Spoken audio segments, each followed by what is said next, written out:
Dans votre situation, mais ne prenez pas vos pays pour en faire des bas arrêts parce que ce sont vos populations qui vont en souffrir après. Et ce n'est pas une bonne politique. Nous le disons par expérience et je le répète toujours. Le Burkina a été une base arrière pour déstabiliser certains pays. Et ce n'est pas bien. Le Burkina a été une base arrière à un moment donné pour les terroristes ici. Voilà le prix que nous payons. Donc, pour prévenir les peuples de ces pays dont je parle, doivent parler à leurs dirigeants et qu'ils arrêtent cette politique parce que ça ne les arrange pas du tout.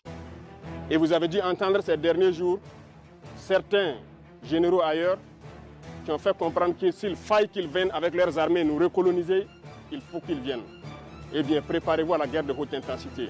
Soit ils viendront eux-mêmes, soit ils passeront par leurs valets locaux qui sont ici pour essayer de troubler notre quiétude. Donc quiconque, je dis bien quiconque, que ce soit le terrorisme ou toute autre armée qui doit venir troubler notre quiétude, nous devons nous préparer à les accueillir sur de long terme et intensement. Voilà pourquoi je vous dis, préparez-vous à la guerre de haute intensité. Et nous allons suivre ces entraînements-là. Nous passerons à d'autres groupements pour intensifier les opérations et essayer de pacifier. Ce sont des États. Nous ne pouvons pas accepter que le Sahel devienne le théâtre de rivalités de puissances étrangères dont les affrontements ne font qu'aggraver la déstabilisation de la région.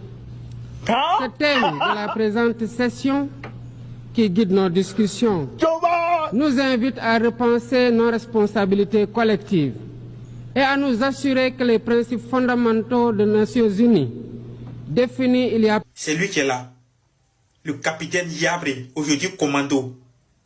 C'est ce monsieur qui est le patron du renseignement. C'est lui qui a fait déchouer tous ces coups d'État que vous avez entendus, vous avez vus. Tout ce que vous avez entendu ces 2 jours-là, c'est grâce à ce monsieur. C'est lui le patron du renseignement. Il parle jamais.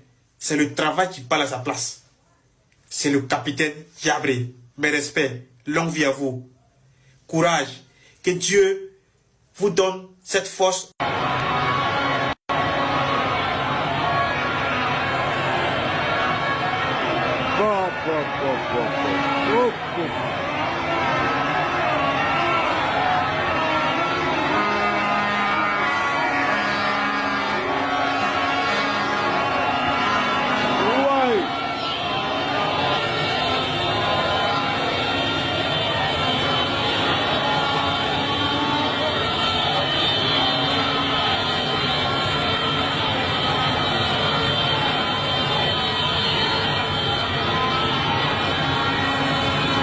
Nous avons donné une chance aux terroristes de déposer les armes.